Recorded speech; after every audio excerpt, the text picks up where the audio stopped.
यो समर्थन र उत्साह त्यसै जन्मेको होइन।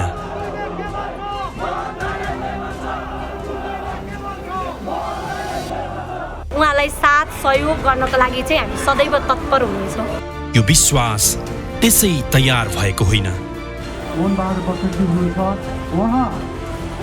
यो आदर कुनै नाटकको अंश होइन। यो समूह बित्थामा पछि लागेको होइन।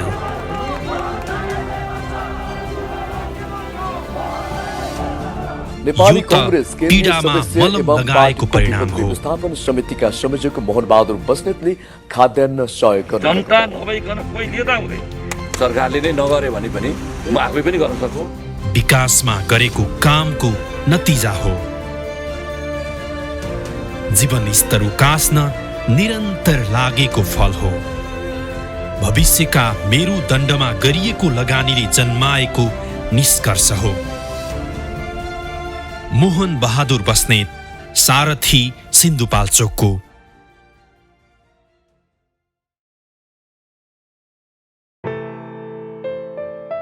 राजधानीबाट 86 किलोमिटरको दूरीमा रहेको जिल्ला हो सिन्धुपाल्चोक। राजधानीबाट नजिक भइकन पनि विकासको गति भने चुस्त रूपमा अघि बढ्न सकेको छैन। प्राकृतिक स्रोत साधन, सम्पदा, कला संस्कृतिका दृष्टिले प्रचुर सम्भावना पनि बोकेको छ, तर उच्चतम सदुपयोग हुन नसक्दा औसत सक्षम जिल्लाको रूपमा समेत स्थापित हुन सकेको छैन। सिन्धुपाल्चोक जिल्ला आफैमा पर्यटन क्षेत्रले एउटा चाहिँ हराभरा भएको ठाउँ हो र त्यसलाई हामीले चाहिँ व्यवस्थापन गर्नुपर्ने छ। हाइड्रो पावरलाई पनि अझ चाहिँ व्यवस्थित गरेर त्यसलाई चाहिँ निर्माण गरेर चाहिँ बढीभन्दा बढी अब राज्यले अब सम्पत्ति कमाउनु पर्ने अवस्था छ र त्यो सम्पत्तिको हिस्सा त्यो ठाउँले पनि प्राप्त गर्नुपर्ने हुन्छ।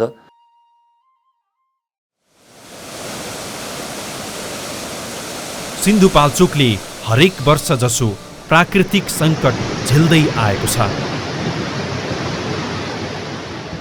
पहिरोका कारण वर्षेनी धेरै धनजनको क्षति हुने गरेको छ। बाढी पहिरो 2039 साउन 15, स्थान गोल्चे फलामसाँगु। पहिरो 2039 साउन 19, स्थान गुन्सा। बाढी पहिरो 2053 साल, स्थान तातोपानी लार्चा। बाढी पहिरो 2071 साउन 17, स्थान जुरे। पहिरो 2071 भदौ 9।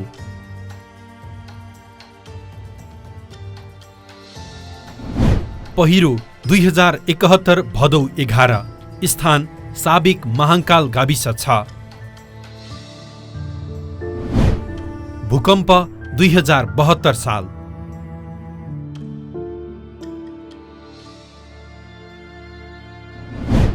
भुटेकोशी बाढी 2073 असार।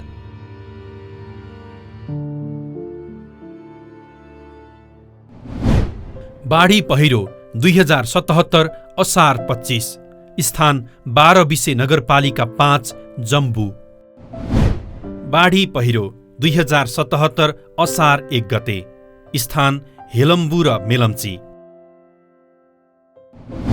पहिरो 2077 साउन 30, स्थान जुगल गाउँपालिका लिदी। पहिरो 2077 भदौ 28, स्थान 12 विसे 7 भिरखर्क र नागपुजे। यी त मुख्य घटना भए। साना साना पहिरोका घटना त कति हुन् कति।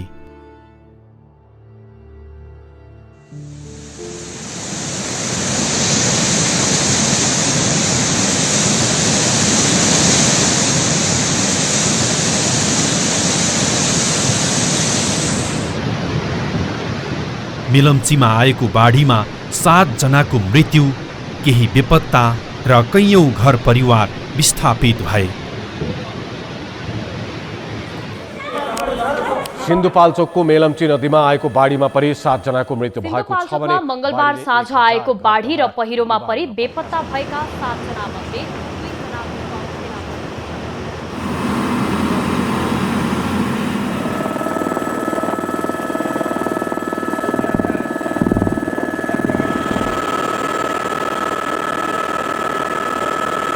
आफ्नो परिवारको सदस्य गुमाउनुको पीडाले विक्षिप्त बनाएको घाउ कहाँ टालिन्थ्यो र?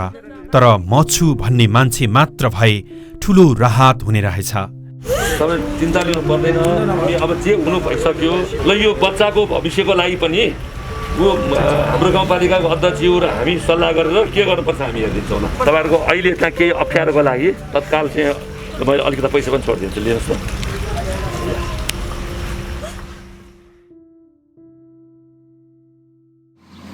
राति गएको बाढीले छेद विच्छेद बनाएको मेलम्ची र मेलम्चीवासीको मनका विषयमा सरकारले केही सोच्न भ्याएकै थिएन। तर एका बिहानै मानिसहरूको अवस्था बुझ्न मोहन बहादुर बस्नेत मेलम्ची पुग्नुभयो। चिन्ता गर्नु पर्दैन। अब भएको मान्छे चाहिँ अलि मास्क सास लगाएर अलिक है त तपाईँहरू अहिले है त। अनि तपाईँहरूलाई अहिले चाहिँ तुरुन्त बस्ने चाहिँ कहाँ बस्न लाग्नु भएको छ? अब बढी ठाउँ छैन सर। माथि कहाँ साट्छु भन्दै थिएँ। ठिकै छ। हामी यहाँ जति चाहिन्छ त्रिपालहरू टेन्टहरू र आवश्यक परे खाद्यान्नहरू अरू सामग्रीहरू हामी चाँडै पठाइदिन्छौँ। कुनै पनि बेलामा आउनु सक्छ। त्यो आयो भने योभन्दा क्षति बढी हुन सक्ने भएको हुनाले सबैलाई चाहिँ यो अलर्ट राख्नुपर्छ र यो तलतिरको बस्तीहरू जानुपर्छ। यो सबै तपाईँहरूले भन्नु होला।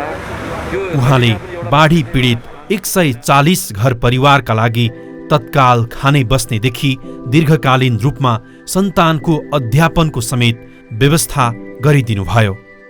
हेलम्बुका बाढी प्रभावित 30 घरका लागि स्थायी संरचना निर्माणमा विभिन्न दातासँग समन्वय गरी हस्तान्तरण गर्नुभयो। बौद्धमा आगलागीमा परि घर गुमाएका सिन्धुपाल्चोक, दोलखा र भोजपुरका 9 घर परिवारलाई सहयोग प्रदान गर्नुभयो। जति पनि सम्पत्तिहरू मैले गरेको छु, कमाएको छु, त्यो सबै सकेर भए पनि मैले गर्छु भन्ने होप राखेर मैले यहाँसम्म ल्याएँ। र बिहानसम्म यहाँ आउँदासम्म चाहिँ अलिकति प्रेसर थियो, तर अहिले अलिकति शान्त हुन मिल्दा चाहिँ खुसी लाग्छ। धेरै धेरै धन्यवाद भन्न चाहन्छु। उपचार कस्तो भइरहेछ अहिले?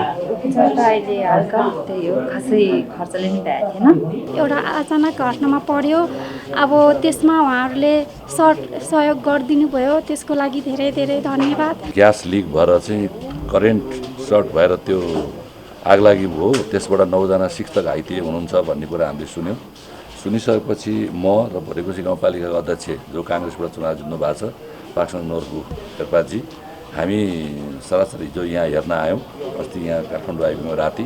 र हिजो बिरामीको अवस्थालाई हेर्दाखेरि चाहिँ लामो समय उपचार गर्नुपर्ने कुरा हाम्रो चाहिँ डाक्टर साहबहरूबाट पनि त्यो कुरा हामीलाई थाहा भयो। अनि यो व्यवस्थापनका लागि हामी 2 जना गाउँपालिका अध्यक्ष र मेरो बिचमा सल्लाह भयो। भइसकेपछि गाउँपालिकाको तर्फबाट अहिले तत्काललाई प्रत्येक बिरामीलाई 1-1 लाख रुपियाँ सहयोग गर्ने भन्ने कुरा चाहिँ हामीले सहमति गरेर अनि उहाँले अहिले गाउँपालिकाबाट चाहिँ वडाध्यक्षज्यूलाई समेत बोलाएर चाहिँ चेक लिएर अहिले हस्तान्तरण गरिरहेछौँ। र यो कुरा चाहिँ सिन्धुपाल्चोक जिल्लाकै तातापानी क्षेत्रको हाम्रो आमा समूहहरू, उहाँ आमा समूहहरूले पनि ल यस्तो दुःख परेछ हामी पनि केही सहयोग गर्छौँ भनेर चाहिँ तुरुन्तै उहाँहरू आफैले चाहिँ पैसा उठाएर 50,000 रुपियाँ लिएर आउनुभएको छ। 50,000 लिएर आउनुभएको पैसा चाहिँ 2टा बिरामी चाहिँ 42% भन्दा बढी डढेको र उहाँहरूको उपचार धेरै गर्नुपर्ने, त्यसैले उहाँहरूले ल्याउनु भएको पैसा 25,000को दरले 2टा बिरामीलाई थप गर्नुभयो र 2टा बिरामीले 1,25,000 दरले पाउनुभयो, अरूहरूले चाहिँ 1 लाखको दरले पाउनु भएको छ।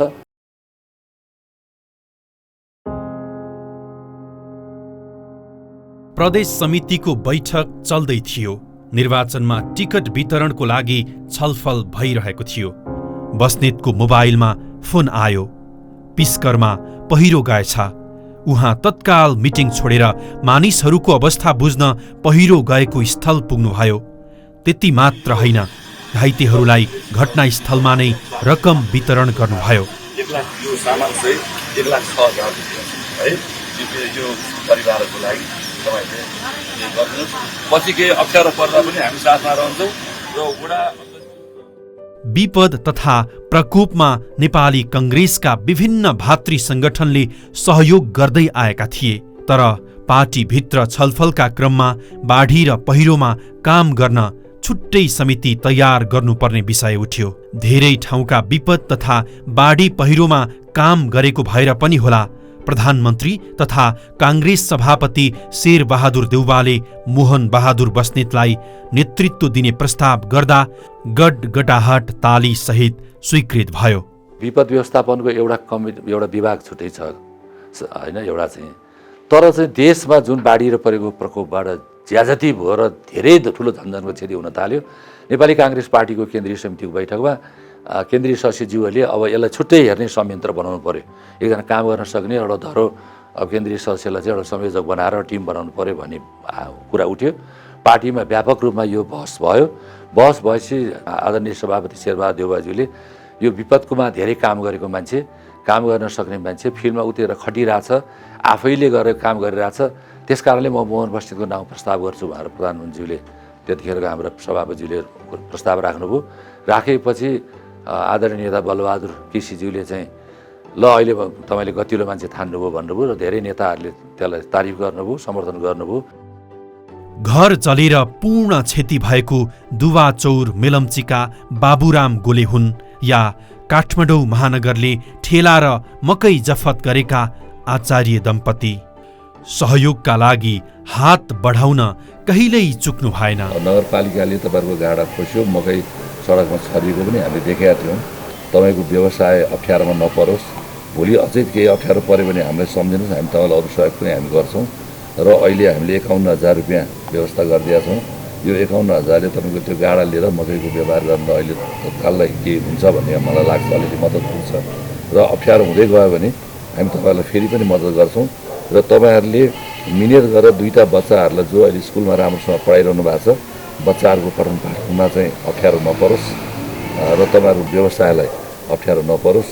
र मैले फेरि भन्न चाहन्छु, भोलि अप्ठ्यारो बेलाहरू आयो भने हामी तपाईँहरूलाई सहयोग गर्छौँ। र मेरो फेरि तपाईँलाई अनुरोध चाहिँ के छ भने तपाईँले व्यवसाय गर्दाखेरि सडक यातायातमा चाहिँ अप्ठ्यारो नपर्ने गरी गरिदिनु होला र राम्रोसँग तपाईँहरू काम गरेर बच्चा पढाइदिनुहोस्। हामीले 51,000 रुपियाँ दिइदिएको छ।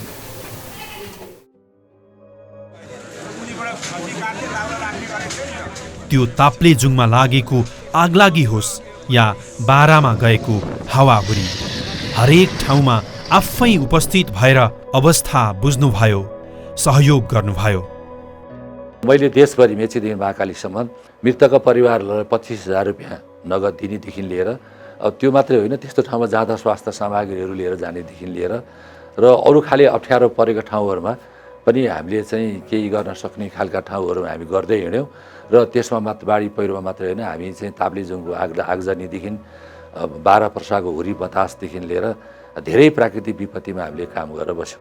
पार्टीको बाढी पहिरो विपद व्यवस्थापन केन्द्रीय समन्वय समितिमा रहँदा बाढी पहिरो र अन्य प्रकोप तथा विपदमा परे मृत्यु भएका व्यक्तिका परिवारलाई 25,000 का दरले सहयोग गर्ने निर्णय गरी कार्यान्वयनमा लैजानुभयो। मैले सहजीकरण गरेर हुने कुरामा तपाईँहरू भन्नु होला, यो चाहिँ पार्टीले मलाई विपद व्यवस्थापनको जुन संयोजकको मलाई चाहिँ त्यो मनोनयन पत्र दियो, दिएकै दिन बाढी पहिरोबाट चाहिँ मृत्यु भएका 78 साल लागेपछि मृत्यु भएकाहरूको प्रत्येक परिवारलाई चाहिँ कमसेकम 25,000 भयो भने हामी पार्टीको तर्फबाट हामी राहत चाहिँ दिन्छौँ भनेर मैले त्यही दिन घोषणा गरेँ हौँ। समाजमा रहेका समस्या सुल्झाउने सोचले कलिलो उमेरमा राजनीतिमा लाग्नु भएका एक व्यक्ति। पारिपरि करमुक्त भएको छ सुनकोशीमा काङ्ग्रेस जितेको कारणले पार्टीले निर्देशन दियो, हामीले निर्देशन दियौँ कि जनताको हित हुने कार्यक्रममा, जनताको हित हुने विषयमा जेल बस्नु पर्छ भने पनि काङ्ग्रेसको इतिहासले सिकाएको छ। कर मुक्त गरे बापत जेल हाल्छ भने हालो जनताले साथ दिन्छ, कर मुक्त गर्नुहोस् भनेर कर मुक्त गरेको छ। पदमा रहँदा होस् या नरहँदा जिल्लाले भोगेको समस्या समाधान गर्न र सम्भावना खोज्न निरन्तर लाग्ने एक व्यक्ति। व्यक्तिगत रूपमा मैले जे सक्छु त्यो गर्ने मैले नसक्ने कुरा चाहिँ सक्नेहरूलाई संयोजन गरेर उहाँहरूलाई अनुरोध गरेर मैले व्यवस्थापन गर्ने। जसलाई बास बस्न समस्या छ, जहाँ जसको घर छेउमा पहिरो आइसकेको छ, तुरुन्तै तपाईँहरू ठाउँ सर्नुपर्छ र तपाईँलाई चाहिने तिरपाल, तपाईँलाई चाहिने ओर्ने ओछ्याउने, तपाईँलाई चाहिने खाद्यान्नको व्यवस्था हामी गर्छौँ। जुन जुन ठाउँमा चाहिँ पहिरो गएको छ, बाढी गएको छ, हामी राहत नलिकन कहीँ गएकै छैनौँ। हामीले त्यहाँको समस्या समाधानमा सहयोग नगर्ने गरी कहीँ गएकै छैनौँ। चुनाव जितेका नेताहरूका छन्, पदमा मन्त्रीहरू अरू छन्, म खुरुखुरु दोहोऱ्याइ तेह्रै हिँडिरहेको छु, तर उहाँहरू एकपाल आउनुभयो, जानुभयो, केही लिएर आउनु भएन, त्यसले अनुहार देखिएको छैन। तर म चाहिँ यहाँका मान्छेहरूसँग बसेर हरेक खालको सुख दुःखमा हिजो पनि साथ दिए हौँ, आज पनि साथ दिन तयार छु।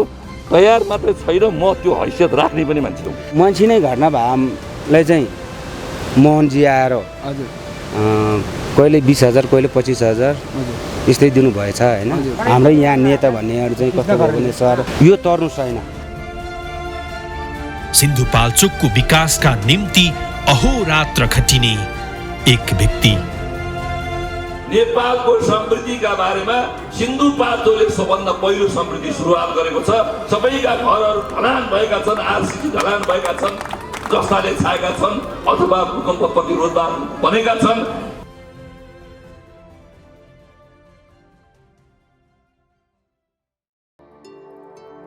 सुरक्षा सेवामा लागेको परिवारमा जन्मनु भएका बस्नेतलाई परिवारले सुरक्षा क्षेत्रमा नै लाग्न अभिप्रेरित गर्थ्यो। तर सानै उमेरदेखि सामाजिक सेवामा रुचि भएका बस्नेत 14 वर्षको उमेरबाट नै राजनीतिमा प्रवेश गर्नुभयो। जुन बेलादेखि राजनीतिमा भनेर लागे, म राजनीतिक कार्यकर्ताको रूपमा भन्दा एउटा सामाजिक अभियन्ताको रूपमा मैले आफ्नो जीवनलाई चाहिँ अगाडि बढाएँ र अहिलेसम्म म निरन्तर रूपमा त्यही काम गरिरहेको छु। सिन्धुपाल्चोक जिल्लामा जब मैले हेर्थेँ, त्यहाँ अभाव, अशिक्षा, गरिबी, दरिद्रता, अन्याय, अत्याचार र गरिबहरूले पढ्न पाइरहेको थिएनन्। पैसाको अभावमा चाहिँ स्कुल जान सकेका थिएनन्। अब चाहिँ उपचार गर्न नसकेको अवस्था हुन्थ्यो मान्छेहरूको हेर्दा। त्यसले गर्दा एउटा सबै खाले एउटा चाहिँ पढे लेखेको, एउटा उपचार गर्न सक्ने, एउटा घरमा बास बनाएर बस्न सक्ने, एक माना पेट राम्रोसँग खान सक्ने, आफूलाई लागेको कुरा भन्न सक्ने, अधिकारको खोजी पनि गर्न सक्ने, अधिकार दिलाइदिन पनि सक्ने र चाहिँ एउटा मान्छे भएर मान्छेको रूपमा चाहिँ उसले चाहिँ अब जीवन धान्न सकोस् भन्ने किसिमको त्यो मेरो एउटा सोच थियो। त्यो सोचका लागि यसो हेर्दाखेरि जताततै यस्तो चाहिँ अप्ठ्यारो स्थिति देखिसकेपछि अब मैले चाहिँ सबभन्दा पहिला मैले राजनीति परिवर्तनलाई नारा दिएर हिँडिनँ, मैले सामाजिक काम गरेर हिँडेँ।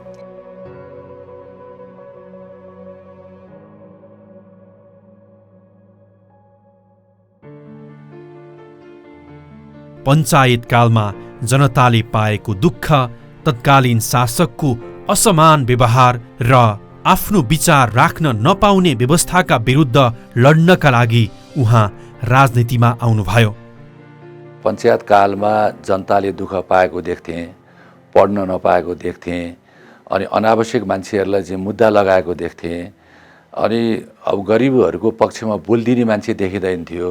टाठाबाठाहरूले मात्रै चाहिँ अलिकता चाहिँ अब सुविधाहरू पाउने, टाठाबाठाहरूको मात्रै समाजमा बोली बिक्ने हुन्थ्यो। त्यतिखेरको रहिरहेको पञ्चायती व्यवस्थाभित्र बोल्न नपाइने, आफ्नो अभिव्यक्तिको स्वतन्त्रता थिएन। त्यतिखेर मान्छेले आफूले चाहेको कुरा बोल्न पाउने, भन्न पाउने, आफ्नो अभिव्यक्ति स्वतन्त्रता जुन बेलासम्म हुँदैन त्यो बेलासम्म मान्छेको मुख बन्द गरेर चाहिँ परिवर्तन गर्न सकिँदैन भन्ने एउटा मलाई थियो।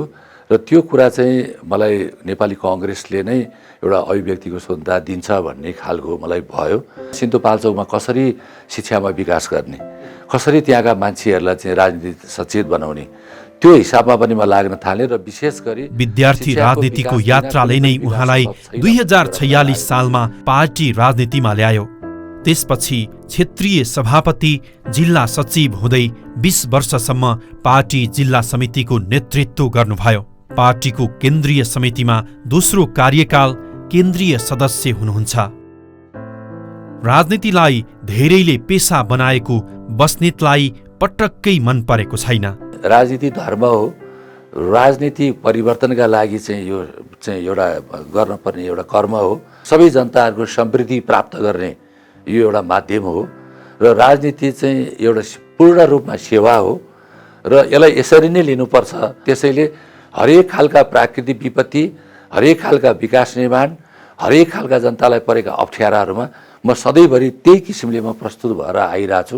भोलिका दिनमा पनि शुद्ध एउटा सेवाको हिसाबले, शुद्ध विकास निर्माणको हिसाबले, शुद्ध परिवर्तनको हिसाबले, शुद्ध जनताको जीविकामा मद्दत पुग्ने हिसाबले, जनताको जीवनस्तर उठाउने हिसाबले र चाहिँ जनतालाई रोजगारी दिलाउने हिसाबले, जनतालाई हरेक दृष्टिकोणबाट यो सुख सुविधा आर्जन गराइदिने हिसाबले चाहिँ हामीले राजनीति कर्मीहरूले यो गर्नुपर्छ र त्यही अनुसारले हामी हिँड्नुपर्छ भन्ने मान्यता बोकेर म अहिले पनि अगाडि बढिरहेको छु।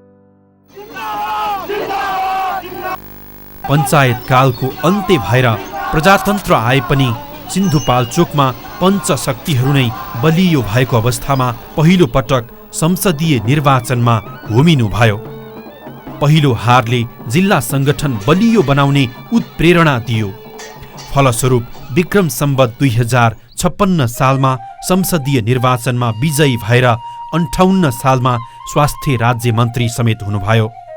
राज्य मन्त्रीका रूपमा 11 महिना मात्र मन्त्रालयमा रहे पनि बस्नेतले धेरै काम गर्नुभयो। निजी अस्पतालको मापदण्डका विषय उठान भइरहँदा सरकारी अस्पतालको सुधार र निजी क्षेत्रका अस्पताललाई मापदण्डमा ल्याउन बस्नेतले काम गर्नुभयो। प्राइभेट हस्पिटलहरू मापदण्ड विपरीत अलिकति सञ्चालन भयो भन्ने गुनासो बढेको थियो। सबभन्दा पहिला वीर हस्पिटलमा हामीले पहिला सुरुवात गऱ्यौँ सुधार्ने। पहिला आफ्नो सरकारी अस्पताललाई सुधार गरेर हामीले अरूलाई पनि मापदण्डभित्र राख्ने कोसिस गरेर देशभरि सुधारका कदम अगाडि बढायौँ। र अर्को कुरा चाहिँ सुधारको सिलसिलामा बिरामीहरूले जुन बेड पाउनु पर्यो त्यो क्वालिटीदेखि लिएर क्वान्टिटीसम्ममा हामीले अगाडि बढायौँ। भ्रष्टाचारलाई नरोकेसम्म हामीले चाहिँ विकास गर्न नसक्ने भएको हुनाले म हुने बेलासम्म चाहिँ ठुला ठुला रकमहरू नै कोटेसनबाट चाहिँ फर्मसम भरेर सामानहरू खरिद गर्ने एउटा प्रक्रिया रहेछ। मैले टेन्डर नगरिकन गर्दिनँ। म टेन्डरको प्रक्रिया त्यतिखेर मैले स्ट्रङली झगडा गर्नु पर्यो स्टाफहरूसँग, होइन मैले लफडा गर्नु पर्यो। मैले चाहिँ टेन्डरको प्रक्रियाबाट मात्रै यो आर्थिक अनुशासन कायम गर्नुपर्छ भन्ने हिसाबले मैले त्यो पद्धतिलाई अगाडि बढाएँ। र दुर्गम ठाउँहरूमा डाक्टर साहबहरू जाने स्थिति एकदम कमजोर रहेछ। त्यसलाई अनिवार्य गराउने कुरामा लगाएर अनि विदेश भ्रमण, अब त्यसलाई चाहिँ के गर्ने त भन्दाखेरि विदेश भ्रमण चाहिँ स्वास्थ्य मन्त्रालयमा धेरै मान्छे जाँदा रहेछन्। त्यो जाँदाखेरि चाहिँ आफ्ना मान्छेलाई पठाउने र मैले चाहिँ अब यो त्यो ऱ्यान्डमली दुर्गम ठाउँहरूमा कोले काम गरेर बसिया छ ती मान्छेहरूको नाउँ फटाफट लिएर आएर फटाफट पठाइदिने। त्यसपछि आएर चाहिँ यो दुर्गम ठाउँमा नबसिया मान्छेहरूलाई विदेश भ्रमण नपठाउने भन्ने किसिमले मैले अलिकति टाइट गरिदिएँ। त्यो टाइट गरेपछि हामीले त्यो खटाउनलाई सहिलो भयो।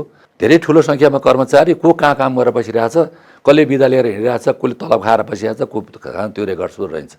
मैले त्यसलाई चाहिँ एकदम व्यवस्थित गराइदिएँ। बस्नेत 2074 सालको शेरबहादुर देउवाकै नेतृत्वको सरकारमा सूचना तथा सञ्चार मन्त्री बन्नुभयो। कार्यकाल 6 महिनाको मात्र थियो, तर भ्रष्टाचार रोक्न नीतिगत सुधार र डिजिटलाइजेसनका लागि धेरै काम गर्नुभयो। जम्मा 6.5 महिना मैले मन्त्री हुने मौका पाएँ। 3 पल्ट त त्यतिखेर चाहिँ आचार संहिता लाग्यो। कहिले पार्टीका काम त कहिले पारिवारिक। बाढी पहिरो विपत्तिमा अहोरात्र खटिनु त छँदैछ, तर चालेका पाइला न थाकेका न पछि हटेका छन्। मलाई कसैले कर लाएर म यसमा लागेको होइन, म एकदमै आफ्नो रहरले लागेको हुँ। त्यसमा मलाई परिवारदेखि लिएर साथीभाइदेखि लिएर सबैको साथ सहयोग छ। चाहे तपाईँ सञ्चारकर्मी भन्नुहोस्, चाहे व्यवसायी भन्नुहोस्, चाहे मेरा साथीभाइ भन्नुहोस्। कोभिड र बाढी पहिरोमा मात्रै 6.5 करोडभन्दा बढी पैसा चाहिँ हाम्रो टिमले सिद्ध्याएको छ।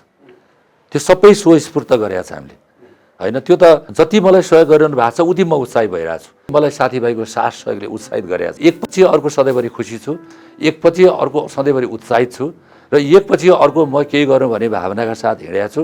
र त्यस कारणले मलाई यो सन्चो हुँदा वा नहुँदा पनि केही फरक पर्दैन। मैले लिगामेन्ट गएँ म जगिङ गर्ने बेलामा, आज प्लास्टर गरेको भोलि बुढीटा बैसाखी टिकेर म सिटामल्ला मास्क बोकेर जिल्ला हिँडेको मान्छे हो। राजनीति व्यवसाय होइन, राजनीति धर्म हो, राजनीति सेवा हो, राजनीति कर्म हो, राजनीति सुख दुःखमा चाहिँ साथ दिने विषय हो, राजनीति चाहिँ कसैको आँसु पुस्ने कुरा हो, राजनीति कसैको पेट भरिदिने कुरा हो, कसैलाई पढाइदिने कुरा हो, कसैको उपचार गरिदिने कुरा हो भन्ने चाहिँ मलाई लाग्यो हुनाले त्यो काम निरन्तर रूपमा कहिले नसकिने कुरा हो, त्यही काम गरिरहेको छु।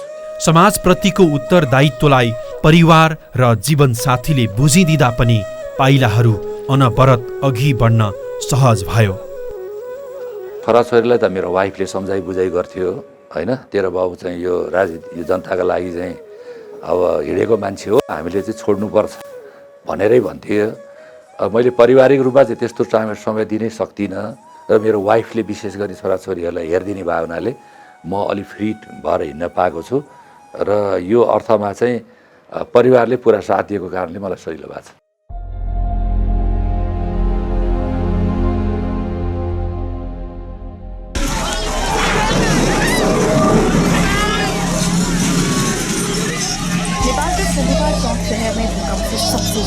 भूकम्पबाट सर्वाधिक क्षति पुगेको जिल्ला सिन्धुपाल्चोक, जहाँ धेरै धन जनको क्षति भएको छ। Hello and welcome to our continuing coverage of the earthquake in Nepal. महाभूकम्पमा देशभर 8,970 मानिसले ज्यान गुमाए भने 22,000 भन्दा बढी व्यक्ति घाइते भए। लाखौं मानिस घरबार विहीन भए। सबैभन्दा धेरै क्षति भोगेको सिन्धुपाल्चोकमा मात्रै 3,573 जनाको ज्यान गयो। नेपाल के सिन्धुपाल्चोक जिले को बुरी तरीके से तबाह कर दिया। सो अवस्थामा बस्नेतले पार्टी र पार्टीको भातृ संगठन सदस्यहरूलाई लिएर जिल्लामा पुग्नुभयो।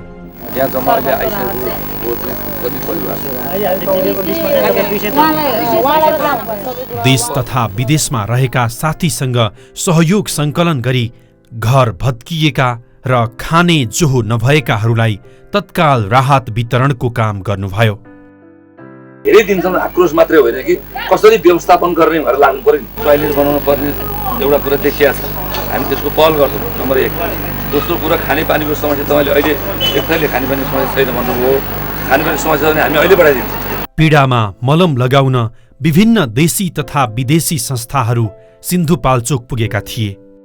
सिन्धुपाल्चोकमा उद्धार तथा मेडिकल सम्बन्धी काम गर्न आएका 22 जनाको अमेरिकी टोलीलाई झण्डै 4 महिना बस्नेतले आफ्नै घरमा खाने बस्ने साथै भूकम्प प्रभावित विभिन्न स्थानमा जानका लागि आउने जाने व्यवस्था गर्नुभयो।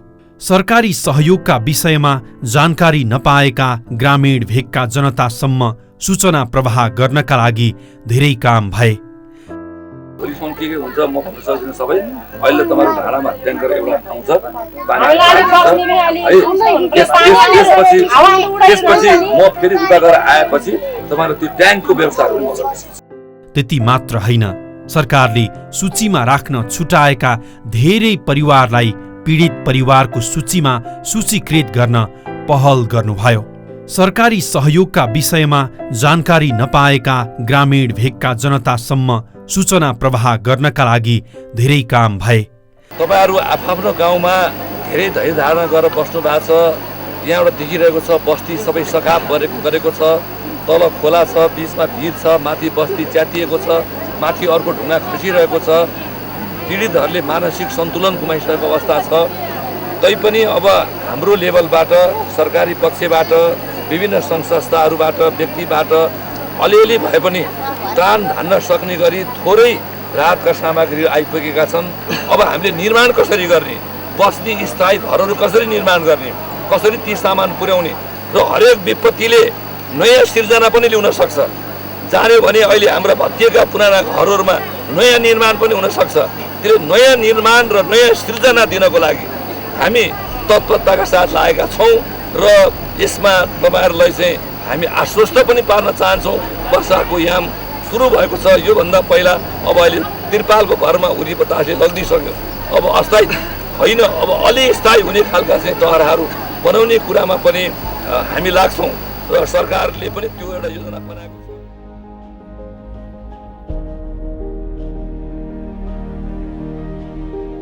COVID cases are once again on the rise globally in the UK, Portugal, Israel and the US.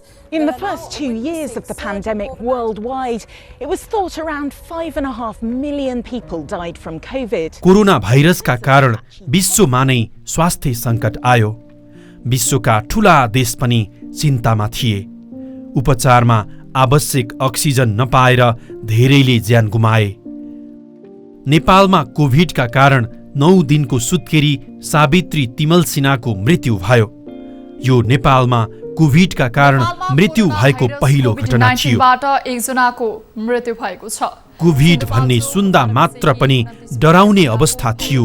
डरका कारण कतिपय स्थानमा अस्पतालबाट फर्किएका चिकित्सकलाई बस्तीमै छिर्न नदिने सम्मका घटना भए। तर बस्नेत आफै अस्पतालमा पुगेर कोभिडका कारण श्रीमती गुमाएका श्रीमानलाई ढाडस दिने काम गर्नुभयो। जन्मेको केही दिनमा नै आमा गुमाएको छोराको अध्ययनदेखि रोजगारीसम्मको जिम्मेवारी लिनुभयो।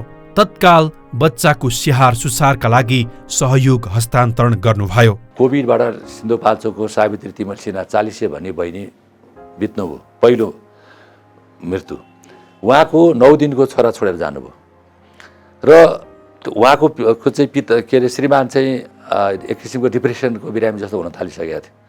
मैले त्यो बच्चालाई चाहिँ 1 लाख रुपियाँ हस्पिटलमा गएर पौष्टिक आहार खान दिएँ र त्यो बच्चाको सम्पूर्ण जिम्मेवार मैले जिम्मा लिएको छु। मैले यतिसम्म जिम्मा लिएको छु कि त्यो बच्चा यदि म त राजनीति गर्ने मान्छे, म काहीँ त केही हुन पनि सक्छ, दुर्घटना हुन पनि सक्छ। मेरो वाइफलाई यो बच्चा चाहिँ तिमीले पढाइनुपर्छ ब्याचलरसम्म भनेर त 12 क्लाससम्म भनेर ल्यायो हामीले, तर ब्याचलरसम्म पढाइनुपर्छ भनेर मैले भनेर घरमा हराएर बसिएको छु। सो समयमा चीनबाट अक्सिजन सिलिन्डर ल्याएर सिन्धुपाल्चोक र देशका विभिन्न अस्पतालहरूमा वितरण गरियो। 100 भन्दा धेरै त अक्सिजन कन्सन्ट्रेटर नै वितरण गर्नुभयो।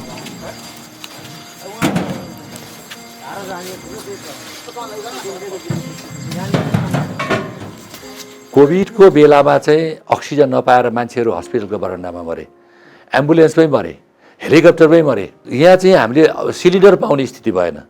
त्यही पहिला प्रयोग गरेका सिलिन्डर बाहेक भएन, सरकारले ल्याउन सकेन, नेकपाको सरकार थियो। र मैले चाहिँ के विचार गरेँ भने अब कसैले त पहल गर्नु पर्यो, ल मैले अब सिलिन्डर ल्याउनुपर्छ तर चाइनाबाट सबभन्दा पहिला सिलिन्डर ल्याउने मान्छे म हुँ। र त्यो सिलिन्डर लिएर आएर सिन्धुपाल्चोक मात्रै होइन, देशका विभिन्न जिल्लाहरूमा धेर थोर मेरो साथीभाइले सहयोग गरेको हैसियत औकात अनुसार हामीले जे गर्न सक्यौँ हामीले देशका विभिन्न जिल्लाहरूमा गऱ्यौँ। त्यसपछि आएर चाहिँ स्वास्थ्य सामग्री त यो देशमा पिपिएसएफ वीर हस्पिटल टिचिङको कर्मचारीले नपाउने, डाक्टरले नपाउने बेला मैले सिन्धुपाल्चोकको चाहिँ उपस्वास्थ्य चौकी यहाँबाट बाँडिसकेको थिएँ।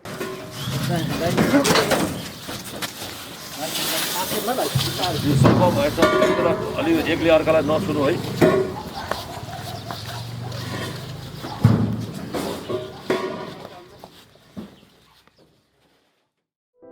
रगतको अभावका कारण उपचारमा कठिनाई भइरहेको छ भन्ने थाहा पाएपछि खेलकुद विभाग र लोकतान्त्रिक खेलकुद सङ्घको ब्यानरमा 33 जिल्लामा रक्तदान कार्यक्रम सञ्चालन गरी रगत सङ्कलनमा सहयोग गर्नुभयो। कोभिडको बेला हुँदै पनि देशभरि धेरैवटा ठाउँमा हामीले खेलकुदका गतिविधि गऱ्यौँ र विशेष गरी मानवीय संवेदनाको हिसाबले ब्लड ब्याङ्क र नेपाल रेड क्रस सोसाइटीले रगतको अभाव हो भनेर सूचना जारी गर्यो। 33वटा जिल्लामा हामीले रक्तदान कार्यक्रम गऱ्यौँ र मैले भनेको थिएँ कि सबै जिल्लामा जुन जिल्लामा आवश्यक पर्छ रगत हामी उपलब्ध गराइदिन्छौँ भनेर भन्यौँ। त्यतिखेर खेलाडीहरू ओलम्पिकमा जाने खेलाडी र प्रशिक्षकको कोरोना बिमा पनि हामीले गराइदियौँ। त्यो बेलामा हामीले चाहिँ यो 13औं साफमा गोल्ड मेडल ल्याउनेहरूलाई चाहिँ नगदसहितका सम्मानहरू पनि हामीले गऱ्यौँ र धेरैवटा जिल्लाहरूमा खेलकुदका गतिविधि राष्ट्रिय स्तरको, त्यसपछि आएर चाहिँ प्रादेशिक स्तरको र जिल्ला स्तरको गेमहरू पनि हामीले गऱ्यौँ। कोरोनाका बिरामी उपचारको सहजताका लागि अन्य आवश्यक स्वास्थ्य उपकरण र सुरक्षा सामग्रीको वितरण मात्र होइन, क्वारेन्टाइन समेत निर्माण गरियो। सिन्धुपाल्चोकका 17 स्थानमा अक्सिजन सहितको कोरोना उपचार सेवाको सुरुवात गरियो। 50 बेडको हैसियत यहाँ रह्यो र यसमा हामीले भने जस्तो हाम्रो एउटा मेडिकल टिम अथवा स्वास्थ्य कर्मीहरू थप्ने विषयमा पनि हामीहरू सल्लाह गर्छौँ र उहाँहरूले पनि मेन पावरहरू जति सम्भव हुन्छ सबै ठाउँमा पाइपर्ने गरी मिलाउने कुरा भएको छ। जुन अब सिनियर लेभलको चाहिँ अधिकृत अब डाक्टर साहबको समस्या हुन्छ त्यसमा चाहिँ हामीहरू अब मैले अध्यक्षसँग कुरा गरेका छौँ, हामीहरू सल्लाह गरेर हामी त्यसलाई र अब तपाईँहरूले चाहिँ यो अब यसपछिको लागि चाहिने कार्ययोजना एउटा कार्ययोजना चाहिँ जिल्लाले हेरिदिनु पर्यो। मैले सेन्टरहरू भनिहालेँ, यो ठाउँ हामी सबै ठाउँमा गर्छौँ। जहाँ मेडिकल अधिकृत चाहिँ अथवा चाहिँ डक्टर लेभलको दरबन्दी छ त्यहाँ सबै ठाउँमा हामी चलाउँछौँ। आम नागरिक कोभिडको त्रासमा रहेका बेला स्वास्थ्यकर्मी भने दिनरात उपचारमा संलग्न थिए। उनीहरूको आत्मबल बढाउन बस्नेतले व्यक्तिगत रूपमा सिन्धुपाल्चोकमा कार्यरत 617 जना स्वास्थ्यकर्मी तथा एम्बुलेन्स चालकको स्वास्थ्य बीमा गरिदिनुभयो। ती मध्ये 100 बढी बीमाबाट लाभान्वित समेत भए। त्यति मात्र होइन, जटिल परिस्थितिलाई मनन गर्दै आफ्नो व्यक्तिगत सवारीलाई एम्बुलेन्सको रूपमा प्रयोग गर्न दिनुभयो। तत्कालीन मात्र होइन, दीर्घकालीन सोचसहित सुनकोशी गाउँपालिकाको ठोकर्पामा अक्सिजन प्लान्ट नै स्थापना गरियो। रगत भण्डारणका लागि 12 विषय र चौतारामा रेफ्रिजरेटर हस्तान्तरण गर्नुभयो भने मेलम्ची अस्पतालमा सो बराबरको आर्थिक सहयोग गर्नुभयो। लायन्स क्लबको सहयोगमा क्यालिफोर्नियाको CRDT संस्थाले अङ्गेरी पाखामा सामुदायिक स्वास्थ्य चौकी निर्माण गरिदियो। यी संस्थाले आजको दिनमा पनि कर्मचारीका लागि आवश्यक पर्ने तलब लगायत अन्य सहयोग उपलब्ध गराउँदै आएका छन्। नेपालमा रहेका सहयोगी हात मात्र होइन, विदेशमा रहेका नेपाली र विदेशी सङ्घ संस्थाहरूबाट समेत सहयोग सङ्कलन गरी बस्नेत जिल्लाको विकासमा निरन्तर लागिरहनुभयो।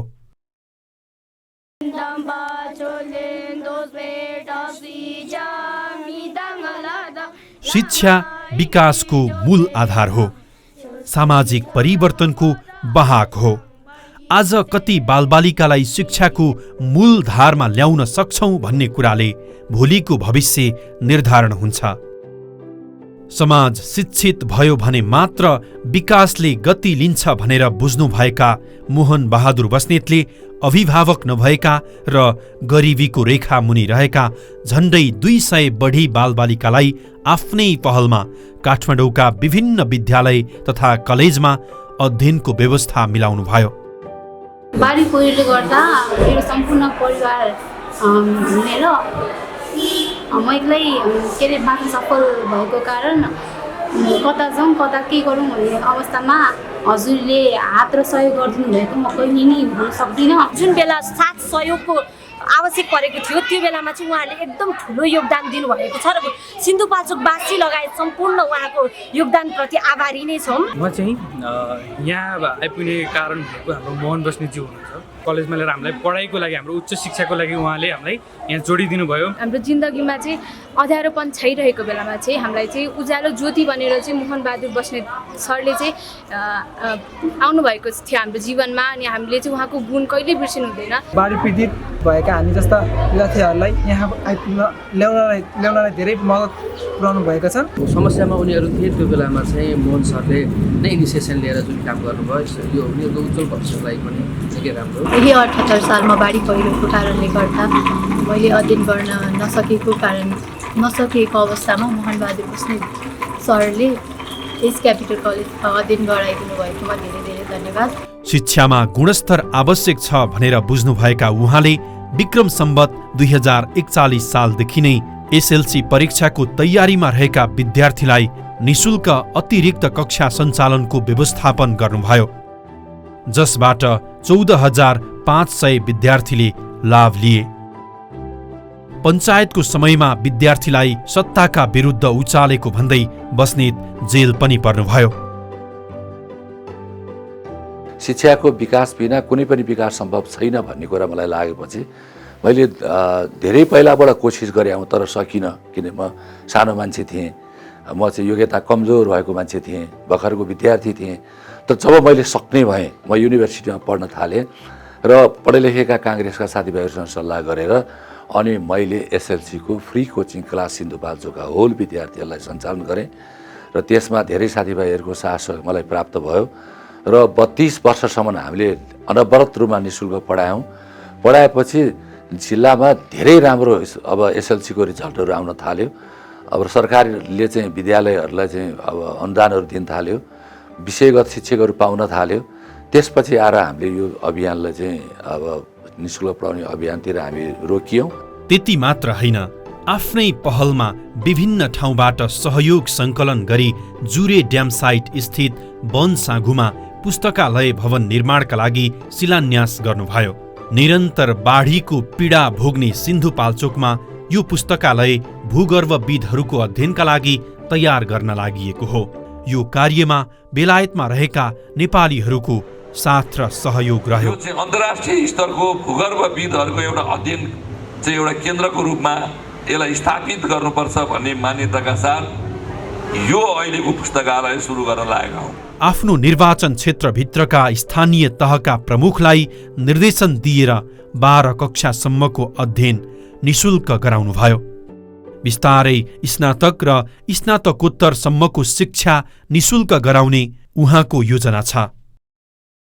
अहिले हामीले विभिन्न गाउँपालिकाहरू काङ्ग्रेसले जितेका ठाउँहरूमा 12 क्लाससम्म निःशुल्क पढाउने अभियान पनि हामीले सुरुवात गऱ्यौँ र अब हामी म यो चुनाव पश्चात एससी र चाहिँ 12 मात्रै होइन ब्याचलरसम्म चाहिँ विद्यार्थीहरूले निःशुल्क पढ्न पाउनुपर्छ भन्ने अभियान त्यसपछि म सुरु गराएर अगाडि बढाउँछु। काठमाडौँबाट नजिक भए पनि सिन्धुपाल्चोक पूर्वाधार विकासमा चुस्त रूपमा अघि बढेको छैन। सडक र पूर्वाधारको विकासले नै अन्य विकासमा प्रत्यक्ष असर गर्छ भन्ने राम्रोसँग बुझ्नुभएका मोहन बहादुर बस्नेतले आफूले मन्त्रालय सम्हाल्दा, सांसद हुँदा वा सरकार बाहिर रहँदा पनि निरन्तर पूर्वाधार विकासमा काम गर्नुभयो। सरकार वा पदमा रहँदा बजेट विनियोजन तथा विनियोजनका लागि पहल र पदमा नरहँदा निर्माणका लागि पहल गर्नुभयो। यो करिब 3 किलोमिटर एरिया चाहिँ आरसीडी ढलान भएको छ। 12 बिसे कोदारी सडक स्तरोन्नति, बनदेउ चौतारा सडक स्तर उन्नति, 12 बिसे रामचे चुल्डी सडक, खागदल दोभान कर्थली दोलन्सा सडक, 12 बिसे मानेश्वरा घुमथाङ लिस्ती सडक, सुकुटे ठोकरपा देउराली भन्ज्याङ सडक, 12 किलो हुँदै टिमुरे सुनखानी सडक, कुचिलिङ बर्ना सडक, सिलढुङ्गा जेठल तौथली सडक, खागदल कुखुरे कल्लेरी सिगार्चे कसेरी सडक, डागलङ लिस्ती छगाम बगाम सडक लगायत विभिन्न स्थानमा सडक ट्र्याक।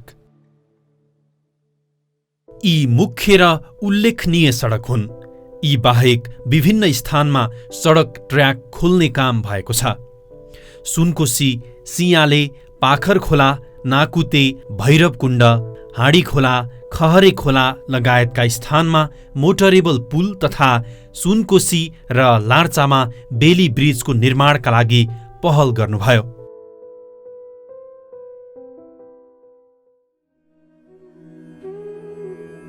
सिन्धुपाल्चोकको ठोकरपाले सधैँ खानेपानीको समस्या झेल्थ्यो, जसका कारण त्यहाँका नागरिकको दैनिकी निकै कठिन थियो।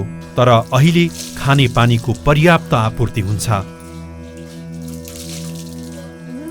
786 घर तथा भवनमा बाल मैत्री धाराहरू निर्माण भएका छन्।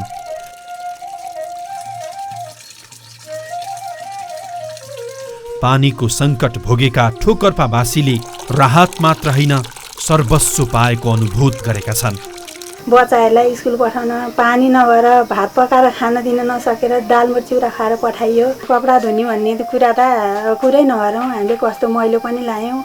अहिले त हामीलाई यति सहज भएको छ, यति सहज भएको छ, धारामा मुख धुन पाइन्छ कि भन्ने हामीलाई सोच थिएन। हामीले थाहा पाएकै थिएन, यसो नसोचेको कुरा भयो। हामीले हरियो तरकारी खाने भन्ने हामीले देख्न पाएको थिएन। अहिले राया सागदेखि लिएर चम्सुर, पालुङ्गो, काउली, बन्दा, यताउति, मुला सबै भए जति हामीले कुनै चिज किन्न जानु पर्दैन। अहिले त न मैलो बस्नु परेछ, न टाढा जानु परेछ। हाम्रो त यहाँभन्दा सुखी जीवन चाहिँ अब आउँदैन होला जत्तिकै लागिरहेछ। बस्नेतले जित्नु भएको निर्वाचन क्षेत्रका सबै घरमा बिजुली बलेको छ। जिल्लाभरि नै कुनै पनि घर परिवारले अँध्यारोमा रात बिताउन नपरोस् भन्ने हेतुले उहाँ निरन्तर लागिरहनुभयो। तत्कालीन 3 निर्वाचन क्षेत्र रहेको सिन्धुपाल्चोकका 1 र 2 नम्बर क्षेत्र लोड सेडिङ मुक्त भइसकेका थिए। बस्नेतले विभिन्न सरोकारवाला निकायसँग भेटघाट र छलफल गरी निर्वाचन क्षेत्र नम्बर 3 लाई लोड सेडिङ मुक्त बनाउन पहल गर्नुभयो। 1 नम्बर क्षेत्रमा जहाँ मैले चुनाव लडेको थिएँ र जितेको थिएँ त्यो ठाउँमा बत्ती नबलेको कुनै घर पनि छैन र मोटर नगएको कुनै गाउँ पनि छैन र त्यही कुरा चाहिँ म 2 नम्बर क्षेत्रमा गर्न चाहन्छु।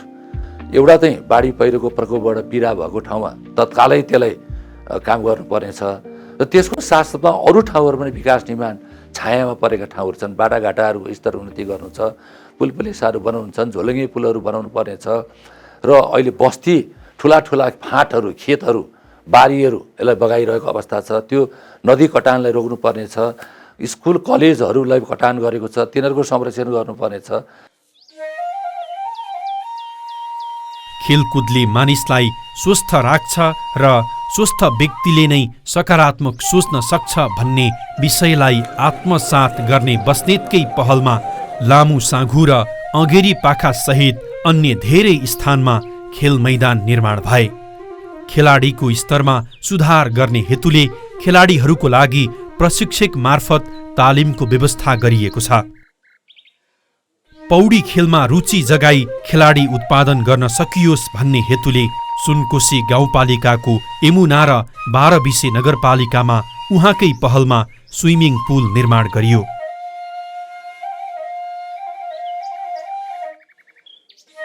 सूचना प्रविधिको यो युगमा अध्ययन, खोज र विभिन्न समस्याको समाधान समेत प्रविधिको प्रयोग मार्फत गर्न सकिन्छ भनेर बुझ्नुभएका बस्नेत सिन्धुपाल्चोक जिल्लालाई नै वाइफाई फ्री जोनको रूपमा विकास गर्ने योजनामा हुनुहुन्छ। सूचना तथा सञ्चार मन्त्री हुँदा गरेका कामका अनुभवले पनि उहाँलाई धेरै सहज हुनेछ। अहिले चाहिँ आइटीको जमाना हो र अहिले चाहिँ एकछिन यहाँ मोबाइल हेरे भरमा संसार आफूले कन्ट्रोल गरेर बसेका हुन्छन्। सिन्धुपाल्चोक जिल्लालाई वाइफाई फ्री जोन बनाइदिन्छु। मैले यो नयाँ काम गरे होइन। फेरि म जब सञ्चार मन्त्री भएको छु, स्वयम्भू, पशुपतिनाथ, पद्मकन्या कलेज, सगरमाथाको बेस क्याम्प र अन्नपूर्ण हिमालको बेस क्याम्प, यो ठाउँलाई चाहिँ वाइफाई फ्री जोन मैले गरिदिएको छु। फ्री वाईफाई की सुविधा माउंट एवरेस्ट तक पहुंच चुकी है। इससे ये पता चलता है कि जनहित के काम बड़ी बड़ी बातें करने से नहीं बल्कि इच्छा शक्ति से होते हैं और फिलहाल नेपाल की सरकार ने ऐसी इच्छा शक्ति दिखाई है। खुशखबरी आई है, दुनिया के सबसे ऊंचे पहाड़ पर अब आपको सांस लेने में तो दिक्कत आ सकती है, लेकिन फेसबुक और ट्विटर का इस्तेमाल करने में नहीं। समाजका फरक आयाममा समानान्तर विकासका लागि निरन्तर काम गर्दै आउनुभएका उहाँले शिक्षा र स्वास्थ्य क्षेत्रको सुधार, पूर्वाधारको विकास लगायतका क्षेत्रमा अनेकन काम गर्नुभएको छ। समाज परिवर्तनको लागि राजनीतिमा संलग्न हुनुभएका बस्नेत साँच्चै आज आम सिन्धुपाल्चोकवासीका लागि शीतल चौतारी बन्नु भएको छ। सिन्धुपाल्चोक जिल्ला क्षेत्र नम्बर 2 मा मलाई अहिले मेरो पार्टी र लोकतान्त्रिक वाम गठबन्धनले निर्वाचन लड्नका लागि पठाएको छ र मैले मेरा कार्यक्रमहरूबाट, मेरो भनाइहरूबाट धेरै कुराहरू मैले हिजो 1 नम्बर क्षेत्रमा के गरेँ, 2 नम्बरमा के गरेँ, यी कुराहरू केही आइ पनि सकेको अवस्था छ र मैले जसरी 1 नम्बर क्षेत्रको भौतिक पूर्वाधार निर्माणको कमदेखि लिएर रोजगारीका अवसरहरू सिर्जना गर्नेदेखि लिएर जुन जुन क्षेत्रमा मैले चाहिँ धेरै काम गरेको छु, अब 2 नम्बर क्षेत्रमा पनि मैले हिजोका दिनमा निःशुल्क कोचिङ क्लास पढाउने, बाढी पहिरो आएपछि पुल बनाइदिने, मेलम्चीको अस्पताल बनाइदिने, अनि त्यो ठाउँको लोड सेडिङ मुक्त गर्नका लागि जिल्ला स्तरीय मेरो नेतृत्वमा, स्थानीय स्तरमा सागर श्रेष्ठजीको नेतृत्वमा जुन हामीले पहल कदमी गरेर लोड सेडिङ मुक्त गराइदियौँ र यावत विभिन्न त्यहाँका बच्चाहरूलाई अहिले पनि ल्याएर त्यहीँ पढाइराखेका छौँ। यी यावत कुराहरू चाहिँ हामीले बारम्बार गरेकै हौँ। चाहे भूकम्प, बाढी पहिरो, कोभिड, एकनासले हामीले चाहिँ काम गऱ्यौँ। कोभिडमा चाहिँ धेरै ठाउँमा चाहिँ निःशुल्क उपचार केन्द्रहरू खोल्यौँ, स्वास्थ्य सामग्री बाँड्यौँ, हस्पिटलहरूलाई चाहिँ हामीले इक्विपमेन्टहरू लगायत स्वास्थ्य सामग्री बाँड्यौँ। यी आदि कुराहरू एक ठाउँमा छन्। चनौटियामा रातो पुल बगायो, तुरुन्तै मेरो सक्रियतामा सरकारले त्यहाँ पुल बनाइदियो। हामीले 3-4 पुल तत्काल बनाउनु छ, मोटरेबल पुलहरू।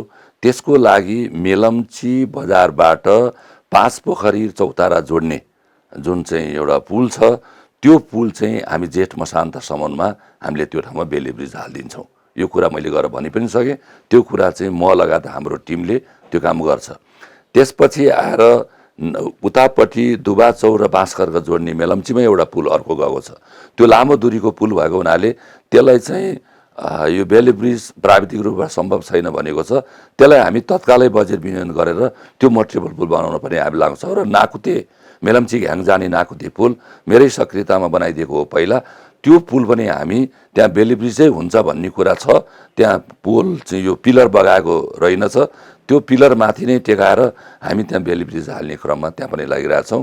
र अरू केही मोटरेबल पुल र केही झोलङ्गे पुलहरू हामीले बनाउनु पर्ने छ प्राथमिकताको आधारमा। त्यसपछि आएर यो बाढी पहिरोले कटान गरेका ठुला ठुला बस्ती, त्यहाँ चाहिँ विस्थापित गरेका घरहरू, बगाएका घरहरू र ठुला सडकहरू र साना सडकहरूको सञ्जाललाई त्यसले छेदविच्छेद गरेको छ। एउटा ठुलो प्रोजेक्ट लिएर गएर सिन्धुपाल्चोक जिल्लालाई पहिला जस्तै गरी बाढी पहिरो अति प्रभावित जिल्लाको सूचीमा राखेर त्यहाँ अरबौँ रुपियाँ पैसा लिएर गएर तटबन्ध गरेर खेतीयोग्य जमिन, जनताका घर र सडकहरू र अरू सार्वजनिक सम्पत्ति जोगाउनु परिन्छ, स्कुलहरू, अस्पतालहरू। त्यसका लागि हामी अर्को प्राथमिकताका साथ त्यो क्षेत्रमा हामी त्यसरी काम गर्छौँ। त्यो चाहिँ हेलम्बु, 5 पोखरी, मेलम्ची लगायत इन्द्रावतीको तल्लो बेल्ट र चौतारा साङचौगढी नगरपालिकाको तल्लो बेल्ट पर्छ। त्यसलाई हामी एउटा ठुलो प्रोजेक्ट लिएर हामी काम गर्छौँ। त्यसपछि आएर चाहिँ धेरै सडकहरू बिग्रेका छन्, धेरै सडकहरू चाहिँ स्तर उन्नति गर्नुपर्नेछ। र यो 5 वर्षको कार्यकालभित्र 15वटा बहुवर्षीय आयोजना सडकहरू जो अरबौँको बजेटले निर्माण हुन्छन्, ती सडकहरू लामा दूरीका र धेरै जनघनत्वलाई त्यसले चाहिँ प्रभाव पार्ने र फराकिला सडक जो बनाउनु पर्ने छ, त्यसलाई हामी चाहिँ 5 वर्षभित्रमा कम्तीमा पनि 15वटा सडक मेरै नेतृत्वमा बनाउने विषयमा चाहिँ मैले आफ्ना धारणाहरू सार्वजनिक गरेका छु र त्यो काम हामी गर्छौँ। त्यसपछि आएर चाहिँ ठुला ठुला खानेपानीका त्यहाँका त्यो चाहिँ आयोजनाहरू पनि यो बाढी पहिरोले प्रभावित गरेको छ, त्यसलाई तुरुन्तै व्यवस्थापन गर्ने काम हामी गर्छौँ। घरहरू धेरै विस्थापित भएका छन्, धेरै भत्केका छन् र केही मैले तत्कालै पनि 30वटा घर सङ्घ संस्थालाई भनेर बनाएर साँचो हस्तान्तरण पनि गरेको छु र बाँकी हेलम्बु गाउँपालिकाले केही घर बनाएको छ र अब अझै त्यहाँ धेरै घरहरू बनाउनु पर्ने छ। त्यो घरहरू म सरकार र गैर सरकारी सम्पत्ति वा सङ्घ संस्थालाई गुहारेर जति पनि घरहरू त्यहाँ निर्माण गरेर ती बाढी पहिरोबाट विस्थापित भएकाहरूलाई पुनर्वास गराउनु पर्ने हो। त्यो काम मैले गर्नुपर्छ र मेरो नेतृत्वमा हुनुपर्छ र हामी लोकतान्त्रिक गठबन्धनको तर्फबाट त्यो काम पनि हामी गर्छौँ। र अर्को कुरा चाहिँ हामीले तत्काल त्यहाँ चाहिँ गर्नुपर्ने कुरा के छ भने मेलम्ची खानेपानी आयोजना अरबौँ अरब पैसा त्यहाँ सिद्धिसक्यो। त्यो क्षेत्रमा 10 वर्षसम्म लगातार जितेको नेकपा एमालेको नेता शेरबहादुरजीले बरु उल्टो त्यो मेलम्ची खानेपानीको गाडी प्रयोग गर्ने, त्यहाँका सम्पत्तिहरू प्रयोग गर्ने, जनताका आवाज नसुनिदिने र त्यो खानेपानीलाई चाँडोभन्दा चाँडो काठमाडौँ ल्याउने र त्यहाँका जनताको हक अधिकार पनि स्थापित गर्ने कुरामा लाग्नु भएन। मैले के गर्छु भने मेरो नेतृत्वमा जुन हाम्रो टिम छ, यो टिमले चाहिँ मेलम्ची खानेपानी चाँडोभन्दा चाँडो काठमाडौँ लिएर आएर काठमाडौँका जनतालाई पनि पानी खुवाउने र यसबाट रोयल्टी प्राप्त हुन्छ।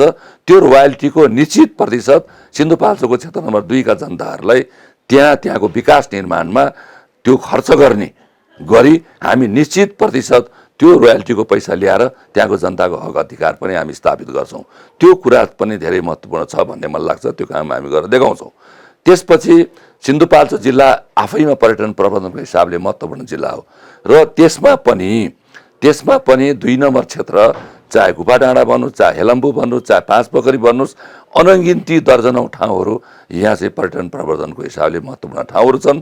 केन्द्रीय बजेट अहिलेसम्म त्यो ठाउँमा गएको छैन र स्थानीय निकाय त्यसपछि आएर चाहिँ यो चाहिँ प्रदेश र सङ्घ मिलाएर हामी त्यहाँ उचित बजेट व्यवस्थापन गरेर सिन्धुपाल्चोक जिल्ला पर्यटकहरूका लागि एकदमै काठमाडौँबाट नजिकको गन्तव्य, महत्त्वपूर्ण गन्तव्य र स्वदेशी विदेशीहरूको लागि आकर्षणको केन्द्र हुने गरी पर्यटन प्रबन्धन गराएर त्यो ठाउँको स्थानीय रोजगारी अभिवृद्धि गर्ने र सिन्धुपाल्चोकको क्षेत्र नम्बर 2 लाई संसारभरि चिनाउने काम हामी त्यो क्षेत्रमा गर्छौँ।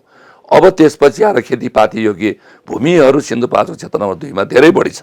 त्यसैले अहिले बिगारेका सिँचाइहरू पनि बनाउँछौँ र सिन्धु भ्यालीमा एउटा सिँचाइ हामीले सुरु गरिसकेका छौँ बहुवर्षीय, र अरू तालामारङ मेलम्चीका आसपासका फाँटहरू, माङकाल यताउतिका फाँटदेखि लिएर भोताङ र चाहिँ यो गुन्साकोट, थाङपालकोट, थाङपालधाप 4 वार्डलाई 12-15 करोड रुपियाँ मात्रै भयो भने पनि ठुलो सिँचाइ हुन्छ त्यहाँ।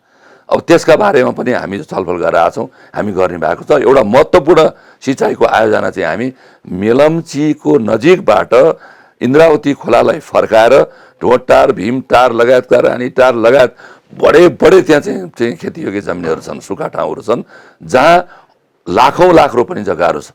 ती जग्गाहरूलाई सिँचाइ गरेर चाहिँ सिन्धुपाल्चोकलाई नै क्षेत्र नम्बर 2 मात्र होइन, सिन्धुपाल्चोकलाई नै हामी अन्नको भण्डार बनाउने किसिमले हामी लाग्छौँ। र बबई, अब यो चाहिँ सिक्टा, रानी जमारा सिँचाइहरू त भइरहेछ त। त्यो क्षेत्रमा दह्रो नेता, भिजन भएको नेता र चाहिँ बजेट लान सक्ने नेता नभएको कारणले त्यो काम हुन सकेन। त्यो काम हामी 5 वर्षको कार्यकालभित्र त्यो पनि गरेर देखाउँछौँ। र पशुपालनको हिसाबले उर्वरा भूमि हो, त्यो काममा हामी लाग्छौँ। र अरू कृषियोग्य जमिनहरू धेरै भएको ठाउँमा नगदे बालीलाई हामी प्रोत्साहित गर्छौँ। बिउ बिजनमा चाहिँ हामी त्यसलाई चाहिँ प्रोत्साहित गर्छौँ। यो अर्ग्यानिक मल उत्पादन गर्ने विषयमा पशुपालनलाई बढाएर हामी त्यसमा पनि जोड गर्छौँ। र त्यसपछि आएर हामी त्यहाँ जडीबुटीको भण्डार छ, जडीबुटीको खेती थप्न सकिन्छ। भएको जडीबुटीलाई सङ्कलन गरेर ती प्रशोधन गर्न सकिन्छ। त्यहाँ चाहिँ हामीले उद्योग फस्टाएपछि रोजगारीको अवसर त्यहीँ सिर्जना हुन्छ। अब महिला उद्यमशीलताका कार्यक्रमहरू, महिलाहरूको लागि चाहे आमा समूह भन्नुहोस्, चाहे अरू विभिन्न समूह भन्नुहोस्, त्यो महिलाहरूलाई रोजगारी कसरी दिने, सशक्तिकरण कसरी गर्ने, उद्यमशीलतामा कसरी ध्यान दिने, त्यो विषयमा हाम्रा महिला नेत्रीहरू पनि यो विभिन्न पार्टीबाट चाहिँ काङ्ग्रेस, माओवादी, समाजवादी पार्टीहरूबाट चाहिँ समानुपातिकमा पनि सांसदको उम्मेदवार हुनुहुन्छ। त्यस कारणले उहाँहरू समेतको नेतृत्वमा चाहिँ हामीले यस्ता कामहरूलाई पनि अगाडि बढाउँछौँ। र सिन्धुपाल्चोक जिल्लामा धार्मिक सांस्कृतिक हिसाबले पनि यो चाहिँ के भने धार्मिक सांस्कृतिक पर्यटकहरू पनि जाने ठाउँ हो त्यो। त्यसैले मठ मन्दिर, चैत्य, स्तूपा, गुम्बा लगायतका चाहिँ यो सांस्कृतिक धरोहर जो छ, यो चाहिँ पुरा तात्विक हिसाबले महत्त्व राख्ने त्यो कुराहरूलाई पनि हामीले ध्यान दिएर यसमा पनि हामी चाहिँ मिहिनेत गर्छौँ, बजेट विनियोजन गराउँछौँ। यी पूर्वाधारहरू तयार गरेर चाहिँ पर्यटकलाई अझ बढी त्यो ठाउँमा चाहिँ भित्र्याउने र हाम्रो संस्कृति, धर्म, परम्परालाई जगेर्ना गर्ने काममा पनि हामी यसलाई पुरा तात्विक हिसाबले नै महत्त्व दिएर हामी यो क्षेत्रमा नै लाग्छौँ। र अरू स्वास्थ्यको क्षेत्रमा मैले अहिले भने मेलम्चीको अस्पताल म स्वास्थ्य राज्य मन्त्रीलाई 21 वर्ष अगाडि बनाइदिएको हो। स्वास्थ्यको क्षेत्रमा धेरै अस्पतालहरूको स्तर उन्नति गर्नु छ, हामी त्यो काममा लाग्छौँ। हिजो मैले काम गरेपछि युवराज दुलालजी मन्त्री भएपछि केही काम गर्नुभएको रहेछ र काङ्ग्रेसको निमा लामाजी प्रदेशको स्वास्थ्य मन्त्री भएपछि केही काम गर्नुभएको छ। तर शेरबहादुरजी स्वास्थ्य मन्त्री हुनुभयो, सङ्घीय स्वास्थ्य मन्त्री हुनुभयो, उहाँबाट केही स्वास्थ्य सेवा गरेको देखिएन। शिक्षाको क्षेत्रमा मैले पहिला पनि 32 वर्षसम्म एसएलसीको फ्री कोचिङ क्लास मेरो नेतृत्वमा सिन्धुपाल्चोकमा चलेको थियो। 14,500 विद्यार्थीलाई हामीले पढाएका थियौँ र एसएलसीसम्म निःशुल्क पढ्न पाउनुपर्छ भन्ने अभियान सिन्धुपाल्चोकबाट पञ्चायतकालमा सुरु मात्रै हामीले गरेनौँ कि यो अभियान राष्ट्रव्यापी रूपमा गयो र देशभरि एसएलसी निःशुल्क भन्ने अवधारणा आयो। त्यसपछि हामीले सिन्धुपाल्चोक जिल्लामै 12 क्लाससम्म निःशुल्क भनेर विभिन्न स्कुलहरूबाट हामीले चाहिँ 12 क्लास निःशुल्क गराउने कार्यक्रमहरू गाउँपालिका समेतको, नगरपालिका समेतको बजेटमा हामीले सुरु गरिसक्यौँ। यसलाई जिल्लाभरि निःशुल्क गराउँछौँ र म चुनाव जितेर आएपछि, मेरो टिम चुनाव जितेर आएपछि हामी सिन्धुपाल्चोकबाटै ब्याचलरसम्म, स्नातकसम्मको क्लास निःशुल्क पढाउने अभियान सुरु गर्छौँ र त्यसलाई पनि देशव्यापी रूपमा लाने कोसिस गर्छौँ। 12 क्लास पनि अब देशव्यापी रूपमा लाने हामीले प्रयास हामी गर्छौँ। शिक्षाको क्षेत्रमा प्राविधिक विषयहरू, बिक्ने विषयहरू, जागिर पाउने विषयहरू, काम पाउने विषयहरू हामीले चाहिँ त्यहाँ अध्ययन गर्न, अध्यापन गराउन अथवा त्यहाँ विद्यार्थीलाई पढाउन जरुरी छ। त्यसका लागि केही प्राविधिक शिक्षा सुरु भएको छ, त्यसले पर्याप्त भएको छैन। त्यसैले यो प्राविधिक शिक्षा विषय छानेर मैले भने बजार पाउने विषयहरू के हुन् त्यो विषयहरूमा हामी प्राथमिकताका साथ लाग्छौँ। जुन कुरा म मेरो आफ्नो जीवनकालको बाल्यकालदेखि कलेजको कालदेखि म यो काममा लागेको छु त्यो काममा हामी लाग्छौँ। त्यसैले अब त्यसपछि आएर चाहिँ त्यहाँ जुन ढङ्गले चाहिँ पीडित मान्छेहरू स्कुल जान नसक्ने, पढाउन नसक्ने, अप्ठ्यारोमा परेका चाहिँ जुन मान्छेहरू छन् त्यसलाई यी कुराहरूले मद्दत हुन्छ। यसको साथसाथमा प्राकृतिक विपत्तिबाट घरबार विहीन भएका अप्ठ्यारोमा परेका मान्छेहरूलाई अहिले पनि हामीले त्यो क्षेत्रबाट करिब करिब 200 बच्चाहरूलाई त हामीले 11 र 12मा यहाँ निःशुल्क पढाइरहेछौँ, स्कुलहरूमा पढाइरहेछौँ, कलेजमा पढाइरहेछौँ। र हामी यसलाई चाहिँ कोही पनि व्यक्तिहरू पैसा नभएको कारणले, घर नभएको कारणले, स्रोत नभएको कारणले पढ्ने कुराबाट वञ्चित नहोस् भन्नका लागि एउटा हामी यो चाहिँ धेरै वर्ष पहिलादेखि हामीले यो अभियान चलाएकै हौँ। यसलाई अझ हामी मूर्त रूप दिएर चाहिँ यसमा स्थानीय निकाय र सरकारको शुद्ध हिस्सा सम्बन्ध जोडेर भए पनि हामी अहिले त विभिन्न सङ्घ संस्थालाई गुहालेर हामी साथी पैसा उठाएर गरिरहेछौँ। यो सबैलाई मिलाएर चाहिँ हामी यो काम पनि गर्छौँ, जसले गर्दा शिक्षा, स्वास्थ्य, खानेपानी, बाटाघाटा, सिँचाइ, पर्यटन, कृषि र युवा रोजगार, महिलाहरूको चाहिँ सशक्तिकरण र धार्मिक सांस्कृतिक यो चाहिँ पुरातात्विक क्षेत्रहरूलाई सबैलाई व्यवस्थापन गर्दै सिन्धुपाल्चोक जिल्लाको क्षेत्र नम्बर 2 साटेर लिएर आएको जस्तो क्षेत्र 5 वर्षभित्रमा र त्यो ठाउँ नेपाल अधिराज्यभरकै एउटा नमुना निर्वाचन क्षेत्र, संसदीय निर्वाचन क्षेत्रको रूपमा विकसित गर्ने गरी त्यहाँका जनताको भविष्य निर्माण गर्ने गरी त्यहाँका जनताहरूको चाहिँ समृद्धि बढ्ने गरी त्यहाँका सबै खालका चाहिँ अहिले भौतिक पूर्वाधारका दृष्टिकोणले अभाव भएका ठाउँहरूमा हामी यो काम सम्पन्न गर्ने गरी 5 वर्षभित्रमा 30 वर्षमा अरूले नगरेको काम गरेर त्यहाँका आदरणीय मतदाताहरूलाई खुसी पारेर यस्ता उम्मेदवार, यस्ता जनप्रतिनिधि सधैँभरि चाहिन्छ भने हामी पार्छौँ। जसरी मैले सिन्धुपाल्चोकको 1 नम्बर क्षेत्रमा मैले चाहिँ पटक पटक चुनाव जितेर मन्त्री भएको हैसियतले होस् वा नहुँदाको अवस्थामा होस्, जसरी त्यहाँका पूर्वाधारहरू, भौतिक पूर्वाधारमा सहयोग गरेको छु र त्यहाँका चाहिँ अब प्राकृतिक विपत्तिमा सहयोग गर्दै आएको हो र अप्ठ्यारो पर्दा सबै खालको जिम्मा नै हामीले लिएर चाहिँ जो काम गरिरहेछौँ र यी सबै विश्वासको आधारमा, हिजो काम गरेको विश्वासको आधारमा भोलि सबै काम गर्छ भन्ने आधारमा हामीलाई अहिले के एमाले, के माओवादी, के काङ्ग्रेस, के राप्रपा, के जनमोर्चा, के समाजवादी सबै पार्टीहरूका चाहिँ ग्रासरुटका जनताहरूले, ग्रासरुटका आदरणीय मतदाताहरूले मलाई एकदमै माया गरेको अवस्था छ र हाम्रो टिमलाई माया गरेको अवस्था छ।